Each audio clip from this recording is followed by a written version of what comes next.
Welcome back to my channel, and today I want to share with you how to apply for the DV lottery. If you need to understand what the DV lottery is, the ins and outs, the history, the whereabouts of the DV lottery, I recorded a full video in the description below. Take some time to listen to it. It will give you an understanding on the best chances of how to win this DV lottery. But today, like I promised in the video below, I want to show you how to apply step by step. On this website here, you have to see that the DV lottery is always open between October and November. This never changes. It has not changed since it started.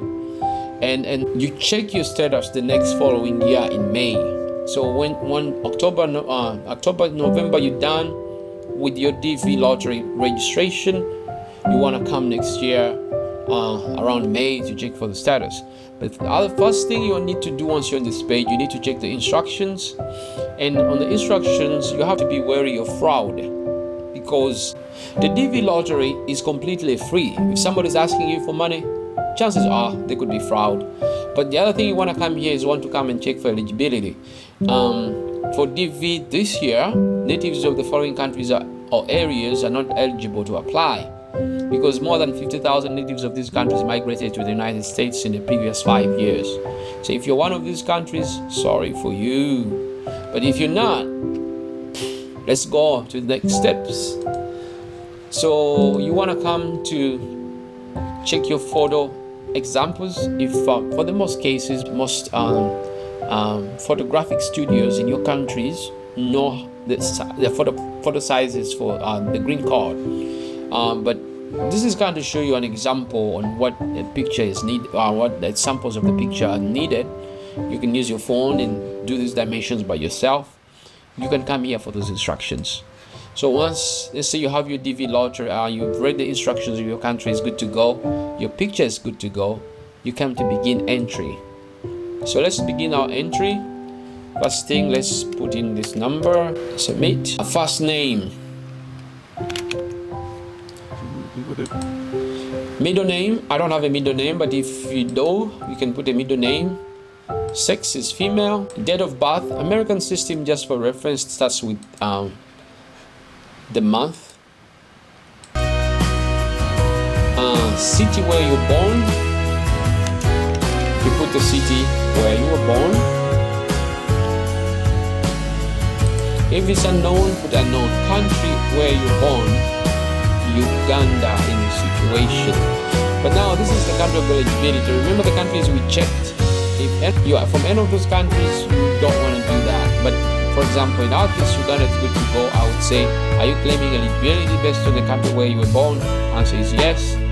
So for the entrant photograph, I want to show you something with these photographs. You need a JPEG photograph because it's a lower, smaller pixel for the system. If you put a PNG, which I'm going to show you, it's going to say no. So let's put a photo, and you can see here it's a PNG. Remember this, we'll come back to that. For the mailing address, put anything. If you come from a village, you can put a village address, you can put a street address for your village or city. In my case, I'll put that for this application. City is that, and the district is that. If you have all this information, put it up. If you don't have, it's okay. Country, Uganda. Country where you live today. Now this is, if for example, if you live in Saudi Arabia or any other country and you're there for work, you probably want to put that country here. But if you live in the country of registration, you can put that as well. Phone number, again, it's optional, you don't need to put that. Email address, I'll put an email address. Again, this doesn't matter, okay? Any email address you choose works. So the next thing is your education. Remember, high school or more qualify for this program. So if you're not, no. High school degree.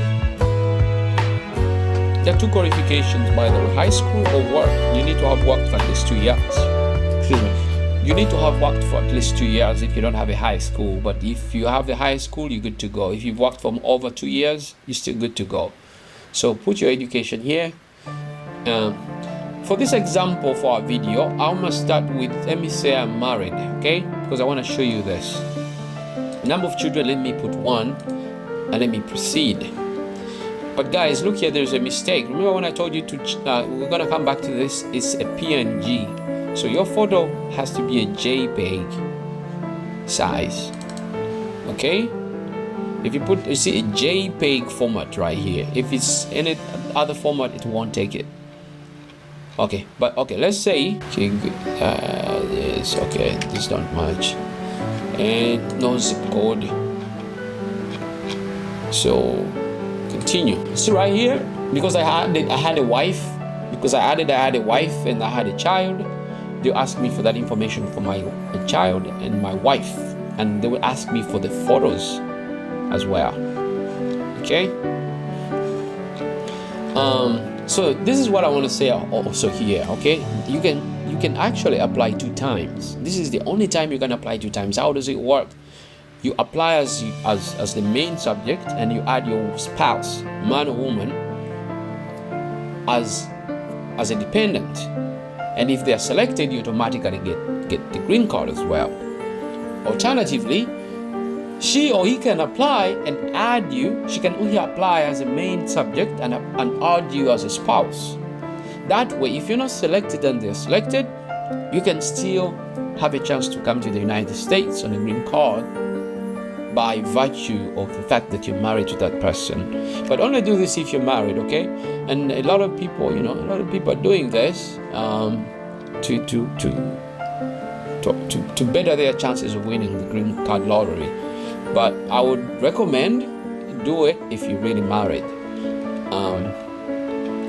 But for our situation here, we are single, so we come back here and say unmarried and no children. So you continue with that. It will give you a summary of that information you need.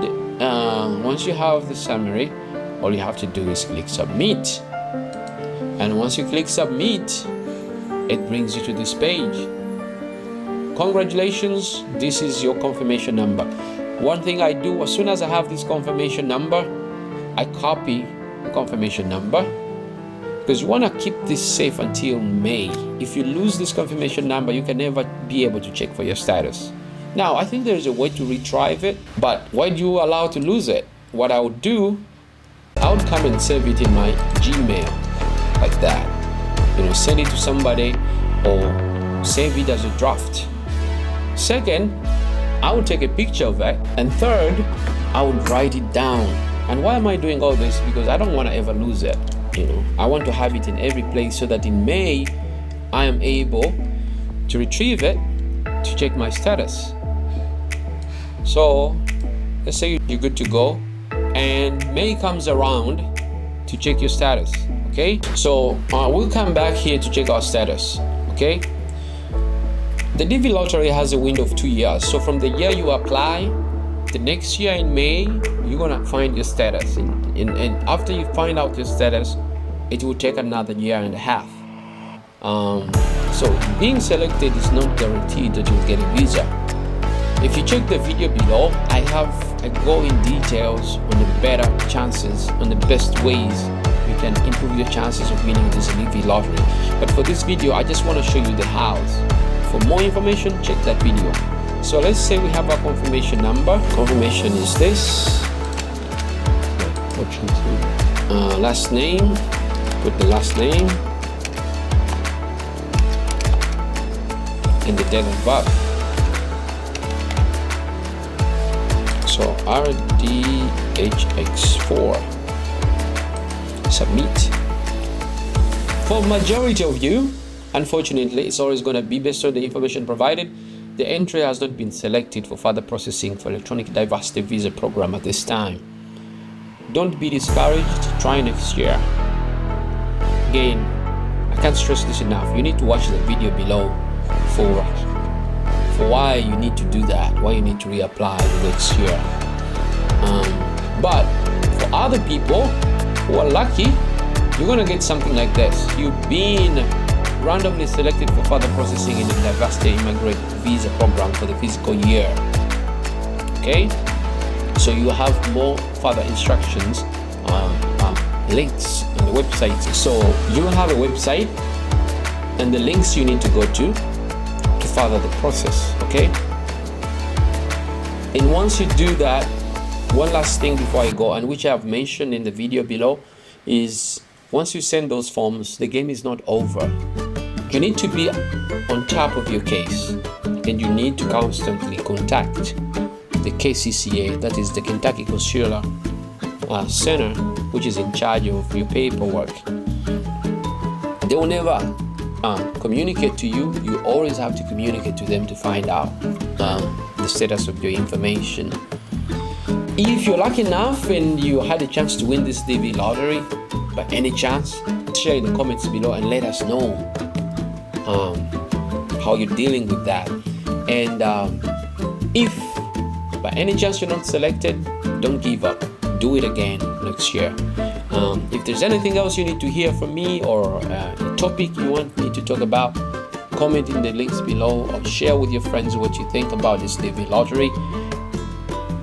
One last favor I'm asking of you before you go off this video is please like and subscribe to my channel for more videos and to support me.